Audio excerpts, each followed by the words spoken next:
जय हिंद दोस्तों, स्वागत है आप सभी का हमारे YouTube चैनल शिक्षा नीति में।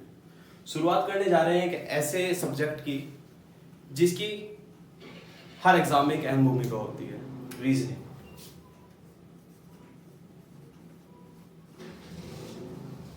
और रीजनिंग में लिया गया एक प्यारा सा टॉपिक जिसका हर एग्जाम में एक या दो क्वेश्चन जरूर देखने को मिलता है। तो आज हम शुरुआत करेंगे कैलेंडर की।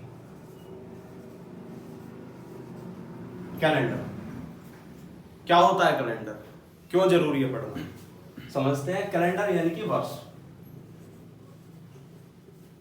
वर्ष दो प्रकार के होते हैं, एक साधारण वर्ष और एक अधिवर्ष यानी कि लीप ईयर। बात करें कि साधारण वर्ष और अधिवर्ष में अंतर क्या है, तो अंतर इतना है कि जो साधारण वर्ष होती है उसमें जो फरवरी होता है वो 28 डेज का होता है और साल में कुल कितने दिन होते हैं? 365 दिन। बात करें यदि अधिवर्ष की, तो अधिवर्ष में जो फरवरी होता है वो 29 दिन का होता है और कुल वर्ष में कितने दिन होते हैं? 366 दिन। तो एक वन डे एग्जाम में पूछे जाने वाला एक छोटा सा सवाल कि कोई भी आपको 4 वर्ष दे देगा और उन्होंने कहा है कि इनमें कौन सी अधिवर्ष है और कौन सी अधिवर्ष नहीं है, तो कैसे समझेंगे? जैसे समझो हमने एक वर्ष लिया कि 2017, तो हमें कैसे पता चलेगा कि ये कोई लीप वर्ष है या साधारण वर्ष है? कैसे समझेंगे इसको? या तो हमें ये देखना होगा कि 2017 का हम कैलेंडर उठाएं, उसमें देखें कि फरवरी 28 की आ रही है तो साधारण है और फरवरी 29 की आ रही है तो अधिवर्ष है। अब इस तरह से तो हमें पूरे टॉपिक्स याद करने पड़ेंगे, पूरा कैलेंडर याद करना पड़ेगा? नहीं, यही तो सिखाएंगे हम बेसिक।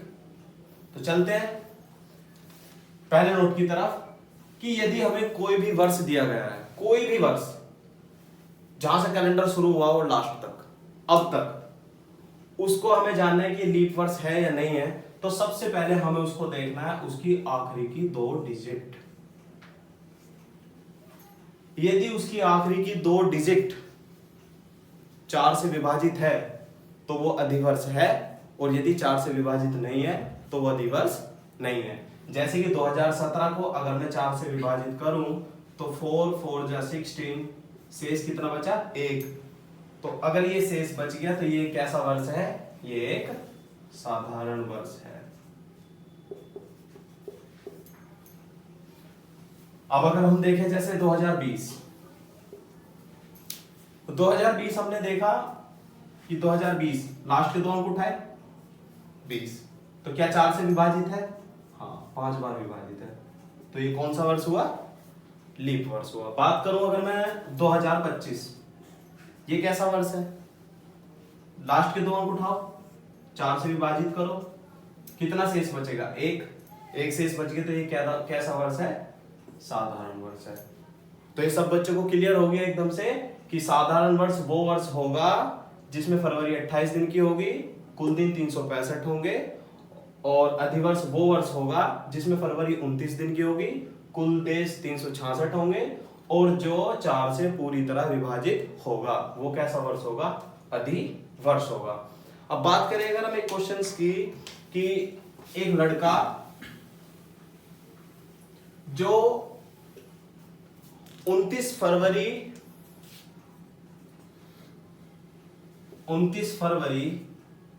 और 1896 को पैदा हुआ, एक लड़का जो 29 फरवरी 1896 को पैदा हुआ, तो वो अपना पहला जन्म दिवस किस वर्ष मनाएगा? पहला जन्म दिवस किस वर्ष?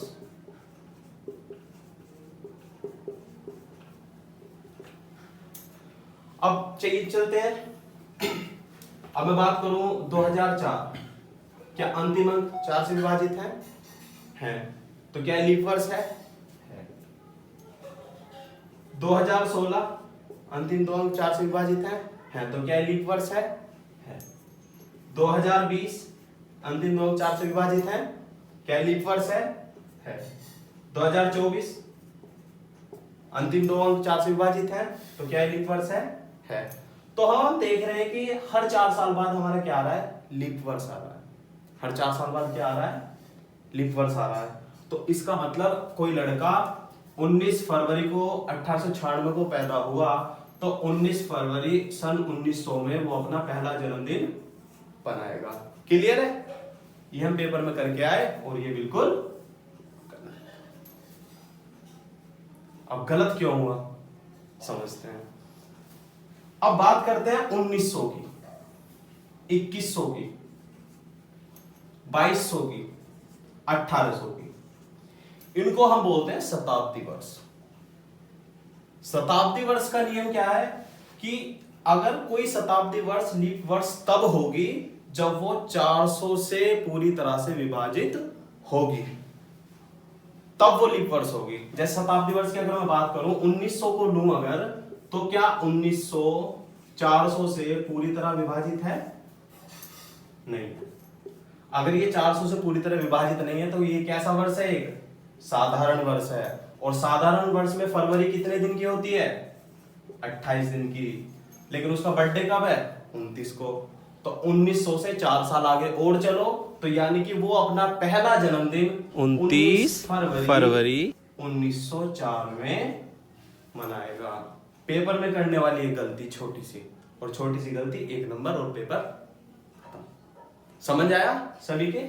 चलिए, तो आज हमने 2 चीज सीखी, बड़ी प्यारी सी छोटी सी चीज है कि कोई भी वर्ष साधारण वर्ष होती है यदि उसमें फरवरी 29 दिन की हो, और कोई भी वर्ष लीप वर्ष होती है यदि उसमें फरवरी 29 दिन की हो और साधारण वर्ष में 28 दिन की हो। और हमने देखा कि कोई भी लीप वर्ष कब लीप वर्ष होगी? यदि उसके अंतिम 2 अंक 4 से पूरी तरह विभाजित हैं। और कोई भी शताब्दी वर्ष कब लीप वर्ष होगी? यदि उसके यदि वो पूरी तरह से 400 से विभाजित है। तो इनको नोट डाल के लिख लेंगे कि लीप ईयर के लिए अंतिम 2 अंक 4 से विभाजित, और शताब्दी वर्ष